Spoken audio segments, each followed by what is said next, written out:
Nous sommes en hiver 1980. Nous nous trouvons dans la petite ville de Lyngby. Jean Hilliard, 19 ans, rentre chez elle en voiture après avoir rencontré un ami. Elle prend un raccourci et s'engage sur une route glissante et verglacée. Dans l'obscurité, elle perd le contrôle de sa voiture à traction arrière. Le véhicule s'écrase dans un fossé. Clignotant d'urgence, chute de neige, nuit et gel intense. Jean sort du véhicule. Elle ne porte qu'un léger manteau d'hiver, des moufles et des bottines. La température de l'air est beaucoup plus basse que dans un congélateur. Jean est sûre que son ami habite tout près, alors elle marche dans cette direction. Elle grimpe une haute colline et se rend compte qu'elle s'est trompée de route. Il semble qu'elle se soit perdue. La jeune fille erre sur quelques kilomètres de plus et remarque au loin la maison de son autre ami. Frigorifiée, elle s'y dirige. Puis, tout devient noir. Jean perd connaissance.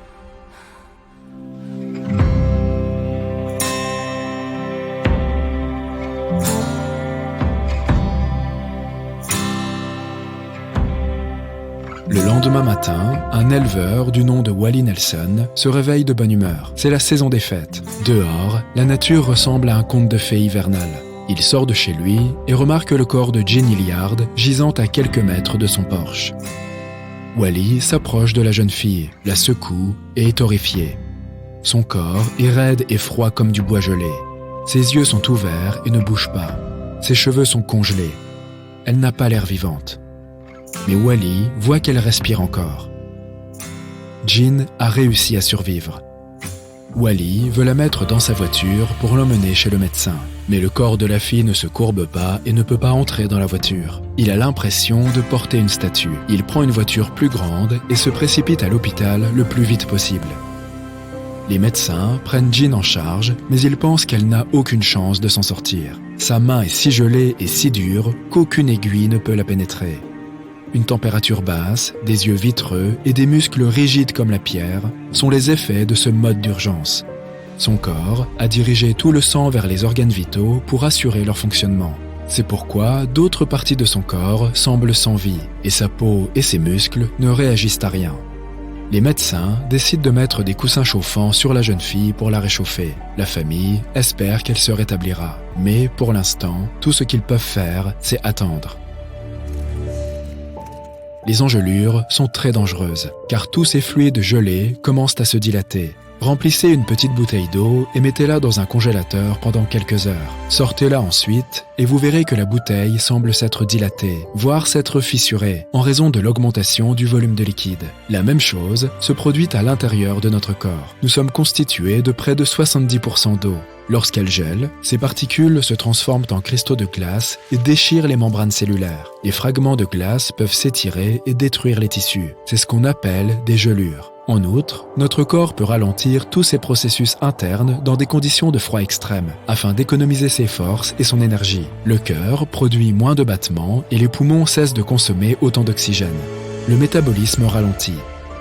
C'est ce qui est arrivé à Jean, et c'est peut-être ce qui lui a sauvé la vie ce jour-là. Elle est restée allongée dans la neige par grand froid pendant environ 6 heures. Mais pourquoi les particules de glace n'ont-elles pas commencé à détruire ses membranes cellulaires? Comment son corps a-t-il résisté à de tels dommages et réussi à survivre? De retour à l'hôpital, les médecins sont heureux de voir Jean se rétablir. Le sang chaud se répand dans les vaisseaux gelés et ramène son corps à la vie. Étonnamment, les cristaux de glace n'ont pas endommagé ses muscles ni sa peau. Quelques heures plus tard, la jeune fille reprend conscience. À midi, elle commence à parler. Jean ne sait pas ce qui s'est passé. Elle se rappelle avoir marché jusqu'à la maison de son ami, puis s'être réveillée à l'hôpital. Ce qui l'inquiète le plus en ce moment, c'est que la voiture de son père gît quelque part dans un fossé. Il s'avère que la jeune fille est tombée et a rampé à 4 pattes jusqu'à la maison de Wally Nelson. Elle ne s'en souvient pas, mais apparemment, son cerveau a activé l'instinct de survie cette nuit-là. Malheureusement, elle n'a pas réussi à ramper sur les derniers mètres. Jean s'est évanouie devant la porte et est restée là pendant 6 heures. Les médecins examinent la jeune fille et constatent qu'elle est en parfaite santé. Elle sort bientôt de l'hôpital. Ce cas n'est pourtant pas unique. Un professeur en médecine d'urgence, David Plummer, a déclaré qu'il avait vu environ 12 cas similaires au cours des 10 dernières années, où des patients avaient survécu à de graves gelures. Jean rentre chez elle et découvre qu'elle est devenue célèbre. Les gens écrivent sur elle dans les journaux, veulent l'interviewer et même produire des documentaires. Son cas a attiré l'attention de nombreux médecins dans le monde entier. Mais personne n'a été en mesure de découvrir exactement comment elle a réussi à survivre. Dans le cas des êtres humains, de telles guérisons semblent absolument miraculeuses. Mais de nombreuses créatures du monde naturel peuvent adapter leur corps à des conditions extrêmes. L'une d'entre elles est la grenouille arboricole. Ces créatures vivent principalement dans les régions tempérées et tropicales d'Eurasie. Elles doivent parfois faire face au froid. Leur corps injecte donc du glucose dans leur circulation sanguine lorsqu'elles se sentent gelées. Et le contenu de leurs cellules se transforme en sirop. Le sucre abaisse le point de congélation de l'eau. Ainsi, les grenouilles arboricoles se sont adaptées à de telles conditions. L'eau à l'extérieur de leurs cellules peut toutefois geler. Leur corps peut même devenir aussi dur que de la glace, mais elles resteront bel et bien en vie. Puis, lorsqu'il fait plus chaud, elles récupèrent complètement. Le sang remplit leur corps et met tous leurs muscles en mouvement. Mais l'un des animaux les plus étonnants qui soit capable de résister à des températures glaciales est le poisson des glaces. Il est transparent et ressemble un peu à une méduse.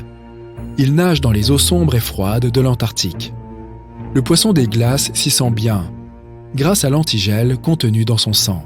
Plus précisément, il s'agit d'une substance unique qui possède les mêmes fonctions que l'antigel. Ce liquide ne permet pas aux cellules, aux organes et à l'ensemble du corps de l'animal de geler. Il n'y a pas de globules rouges dans le sang du poisson qui transporte l'oxygène dans tout son corps.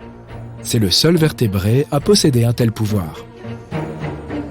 Il existe sur notre planète des organismes qui utilisent le froid pour prolonger leur vie. Des scientifiques en ont trouvé dans les glaces de Sibérie. Il s'agit de créatures multicellulaires microscopiques, comme de petits vers, qui pourraient normalement survivre dans un congélateur pendant environ 10 ans. Mais ces vers de Sibérie avaient environ 24 000 ans. Les scientifiques les ont transportés au laboratoire et les ont décongelés. Et les vers sont revenus à la vie et ont commencé à se multiplier immédiatement après tous ces siècles de sommeil. Leur corps peut entrer en cryptobiose. C'est le cas lorsqu'un organisme entièrement congelé conserve des fonctions vitales minimales. L'analyse a montré que les vers pouvaient rester dans ce mode pendant des dizaines de milliers d'années. Et il y a beaucoup de ces créatures sur notre planète. De plus, celles-ci figurent parmi les plus résistantes aux radiations qui soient. Elles sont pratiquement invulnérables. Mais revenons à notre histoire. Il est possible que le corps de Jean Hilliard soit entré dans un bref état de cryptobiose. Peut-être qu'il se trouvait un liquide résistant au gel dans le sang de la jeune fille, mais personne n'en est sûr. Aujourd'hui, elle mène une vie ordinaire et ne se souvient presque pas de l'incident. Des recherches plus approfondies sur ce sujet peuvent aider les scientifiques à créer des médicaments spéciaux qui pourraient aider en cas de température glaciale. Imaginez que vous puissiez sortir en toute sécurité en hiver, simplement vêtu d'un t-shirt et d'un short. De la vapeur se dégagerait de votre corps et la glace sous vos pieds fondrait. Vous auriez chaud à l'intérieur. Ce n'est peut-être qu'un beau rêve, mais de façon réaliste, les fabricants de manteaux d'hiver ne le permettraient jamais, bien entendu.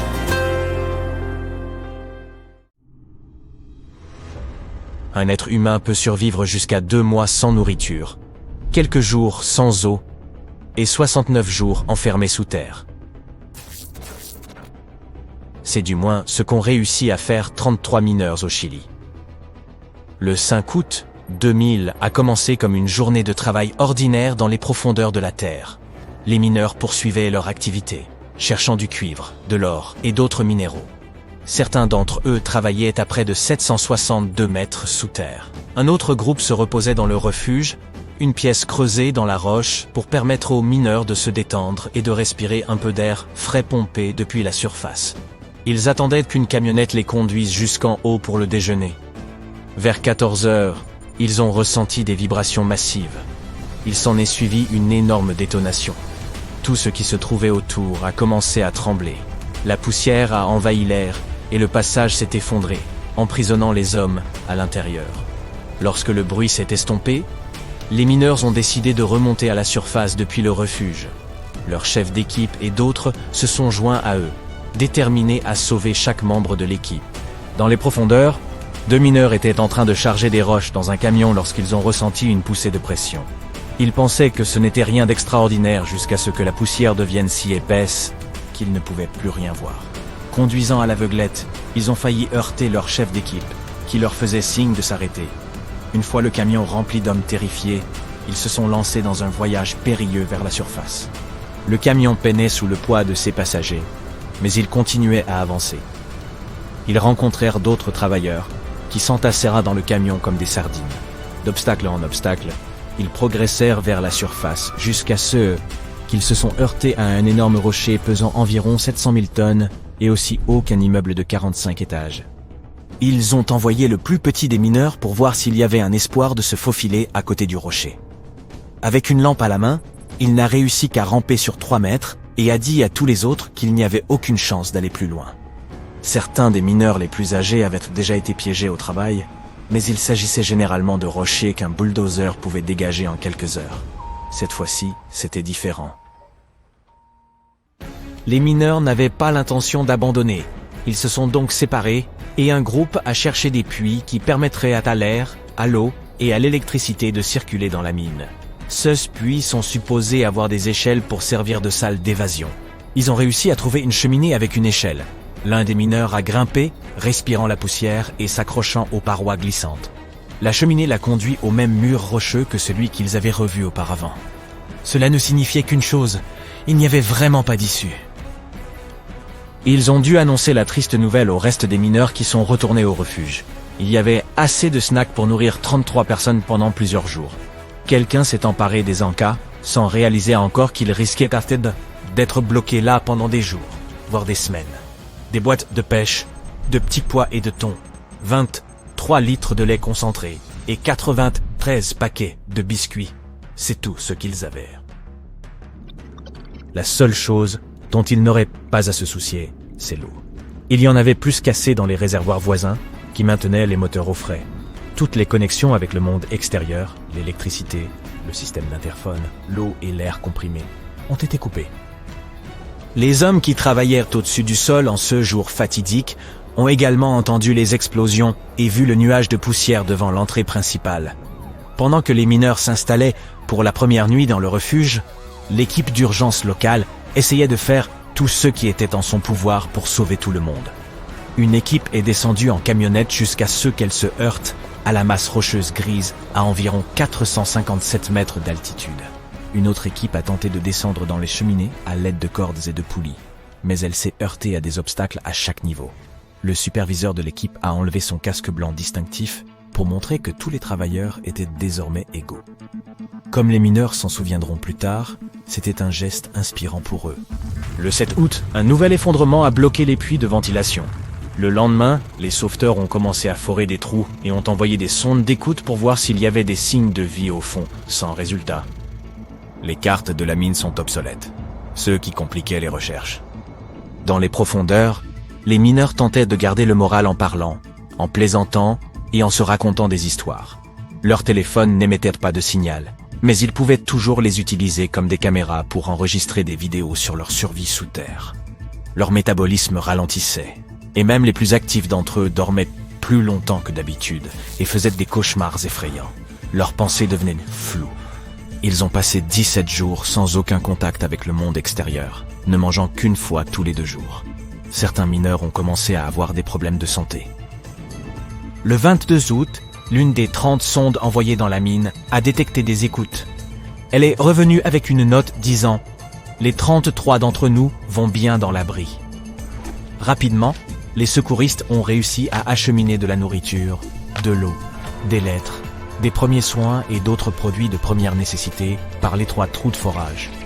Ils ont également envoyé des caméras vidéo de haute technologie qui ont retransmis des images en direct des hommes dans leur environnement vaporeux, semblable à un sauna. Les mineurs ont inventé un système de tâches et de routines pour survivre dans ces conditions et rester sains d'esprit. En surface, une équipe internationale de génie de l'ingénierie et de l'exploitation minière s'est réunie pour déchiffrer le code permettant de ramener ces braves âmes à la surface.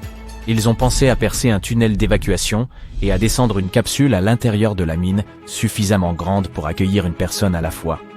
Une grue tirerait ensuite la capsule vers la surface. Ils ont apporté 3 engins de forage distincts sur le site et ont commencé à travailler le 30 août, soit 25 jours après l'accident. Les travailleurs pris au piège aidaient à leur sauvetage depuis les profondeurs. Ils ont formé 3 équipes et ont travaillé pendant 8 heures, démolissant les débris causés par le forage pour renforcer les murs de la mine. Le plan initial prévoyait de les libérer pour décembre. Mais la foreuse du plan B a terminé le percement d'un tunnel le 2 octobre. Il a fallu 2 jours supplémentaires pour aligner le tunnel avec des tubes métalliques. Pour terminer, un secouriste est descendu dans la mine à l'intérieur de la capsule. Les familles et les amis des mineurs attendaient à la surface du sol dans un Camp Hope improvisé. Le premier travailleur est sorti de la mine après un voyage de 15 minutes à travers 762 mètres de roche à l'intérieur de la capsule. Il a été accueilli en héros.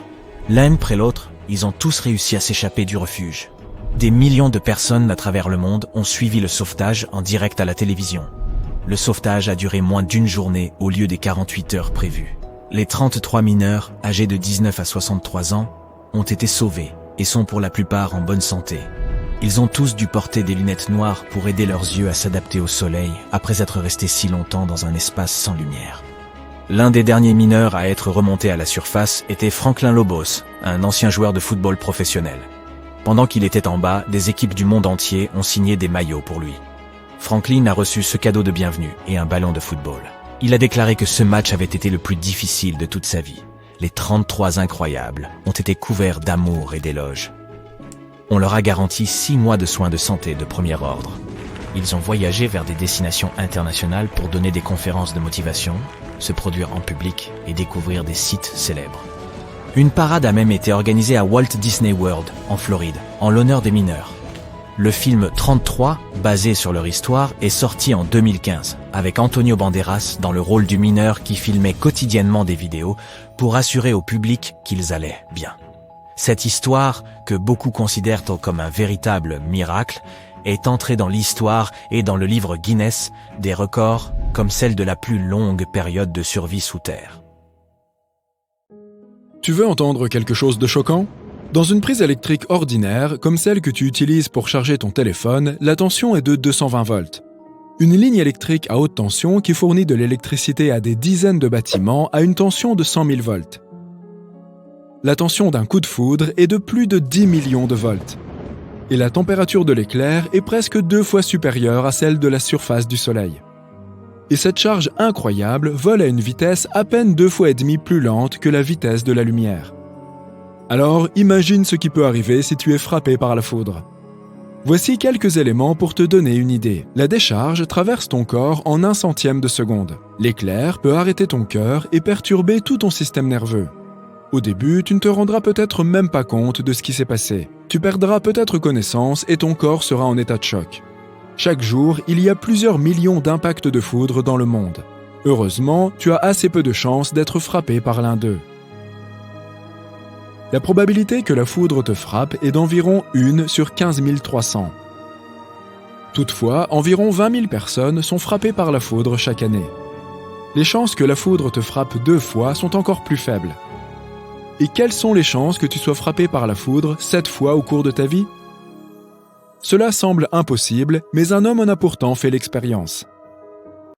Il s'appelait Roy Sullivan. Il est né en 1912 à Greene County, en Virginie, dans une grande famille de 7 enfants. Roy était un garçon ordinaire et n'était pas différent de ses frères et sœurs. Mais pour une raison inconnue, la nature semblait l'avoir choisi. En 1936, il a commencé à travailler comme ranger au parc national de Shenandoah. C'est là que la foudre l'a frappé 7 fois en 35 ans. Le premier accident s'est produit en avril 1942. Ce jour-là, un violent orage a commencé à gronder. Roy s'est réfugié dans une toute nouvelle tour de guet qui n'était pas encore équipée de paratonnerre. La foudre a frappé le bâtiment à plusieurs reprises. Un incendie s'est déclenché à l'intérieur et Roy s'est enfui en courant. Dès qu'il s'est retrouvé à quelques mètres de la tour, la foudre a frappé son orteil et a fait un trou dans sa chaussure. L'incident suivant s'est produit 27 ans plus tard, en juillet 1969. Roy travaillait toujours dans le parc national. Il conduisait sa Jeep sur un terrain vallonné lorsqu'un orage a commencé. Un éclair l'a frappé par la fenêtre ouverte du véhicule. La charge a brûlé ses sourcils et ses cils et a légèrement touché ses cheveux. Roy a perdu connaissance et la voiture a continué à avancer. Elle s'est immobilisée juste au bord de la falaise. 15 minutes plus tard, Roy a repris ses esprits. Un an plus tard, en juillet 1970, le troisième incident s'est produit. Le temps était au beau fixe, mais en quelques minutes, les nuages sont devenus plus épais et un orage a commencé. La foudre a frappé un transformateur près de Roy. L'homme s'est enfui aussi vite que possible, mais la nature l'a encore rattrapé. Cette fois, la foudre a frappé son épaule. 2 ans plus tard, en 1972, la foudre a frappé Roy pour la 4e fois alors qu'il travaillait dans une station du parc national. La charge a mis le feu à ses cheveux et l'homme a couru à la salle de bain et a utilisé une serviette humide pour éteindre les flammes sur sa tête brûlante. À partir de ce moment, Roy a commencé à soupçonner qu'une force maléfique invisible le poursuivait. Il a commencé à avoir toujours sur lui une bouteille d'eau pour éteindre le feu en cas de nouveau coup de foudre. Le 5e s'est à nouveau produit dans le parc national en 1973. Roy a trébuché sur un rocher et est tombé. À ce moment-là, il a remarqué des nuages d'orage dans le ciel. Effrayé, il a couru jusqu'à sa Jeep et monté à l'intérieur et a appuyé sur l'accélérateur. Il a conduit aussi loin que possible de la zone. Puis il s'est arrêté et est sorti de la voiture pour voir où se trouvait l'orage. Et à ce moment-là, la foudre a frappé à nouveau. Elle a traversé son bras gauche et sa jambe gauche et a mis le feu à sa chaussure. Roy est rapidement remonté dans son véhicule et a éteint le feu à l'aide de sa bouteille d'eau. Le 6e incident s'est produit en 1976. Roy se promenait le long d'un sentier dans le parc, à seulement 1 kilomètre de l'endroit où la foudre l'avait frappé la dernière fois. Des nuages d'orage sont à nouveau apparus. Un éclair a jailli et a frappé Roy dans la paume de sa main. Après ce 6e coup, il a commencé à soupçonner que quelque chose n'allait pas dans le parc. Et après 40 ans de bons et loyaux services, il a finalement décidé d'arrêter son travail. Il espérait que les éclairs cesseraient de le poursuivre, mais il avait tort. À ce moment-là, l'homme était déjà devenu une célébrité. Mais ce n'était pas vraiment à son avantage. Les gens avaient peur d'être près de lui car ils croyaient que la foudre pouvait les frapper à tout moment. Les journalistes ont donné à Roy Sullivan les surnoms de Ranger étincelle et paratonnerre humain. Bien sûr, cela ne plaisait pas du tout à Roy, qui se sentait très seul. Il souffrait aussi d'une peur constante et d'un sentiment de persécution. Il s'attendait en permanence à ce que la foudre lui tombe dessus. Heureusement, il était marié et sa femme le soutenait et l'aidait beaucoup.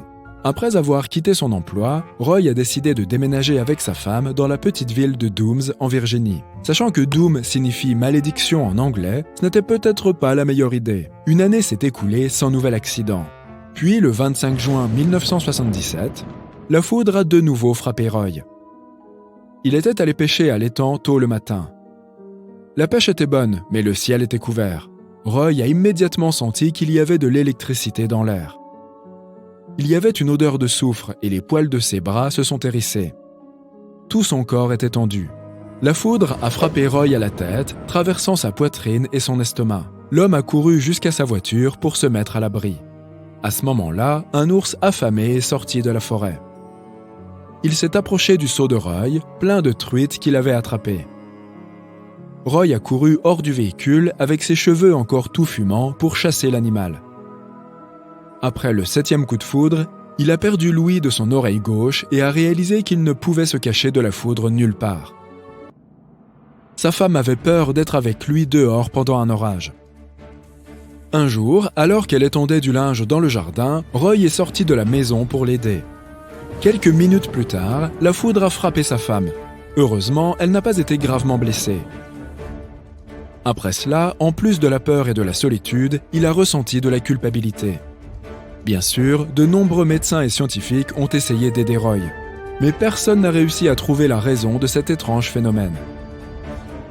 D'un point de vue purement scientifique, ce n'était à chaque fois qu'une coïncidence. Les mathématiques et la physique étaient impuissantes. Avec de telles réponses de la part des scientifiques, Roy pensait que des forces invisibles le poursuivaient ou que le destin le punissait pour quelque chose. La réponse se trouve peut-être dans le passé de l'homme. Le service des parcs nationaux et les médecins ont documenté les 7 fois où il a été frappé par la foudre. Mais il y en a eu une 8e, ou plutôt une première, qui n'a pas pu être confirmée. Selon Roy, la foudre l'avait déjà frappé dans son enfance, alors qu'il aidait son père à faucher le blé. La décharge avait touché la lame de la faux. Personne d'autre que le garçon ne l'avait vue. Peut-être qu'à ce moment-là, la foudre a changé quelque chose dans son corps et l'a rendu plus attirant pour les prochains coups. Car il faut savoir que la foudre choisit toujours le chemin qui présente la moindre résistance. Voici comment se produit la foudre. Les particules de pluie, de glace et de neige entrent en collision les unes avec les autres à l'intérieur d'un orage. Ce processus augmente le déséquilibre entre les nuages et le sol, chargeant négativement les couches inférieures des nuages. Les éléments au sol, comme les arbres et la terre, se chargent positivement et créent un autre déséquilibre. La nature essaye de remédier à ce déséquilibre entre 2 charges opposées en faisant passer un courant électrique à travers elles. La nature a peut-être ressenti un déséquilibre de charge dans le corps de Roy et a essayé d'y remédier. Mais pourquoi a-t-il toujours été frappé à un intervalle d'1 ou 2 ans? D'ailleurs, plus de 20 ans se sont écoulés entre le premier et le deuxième coup.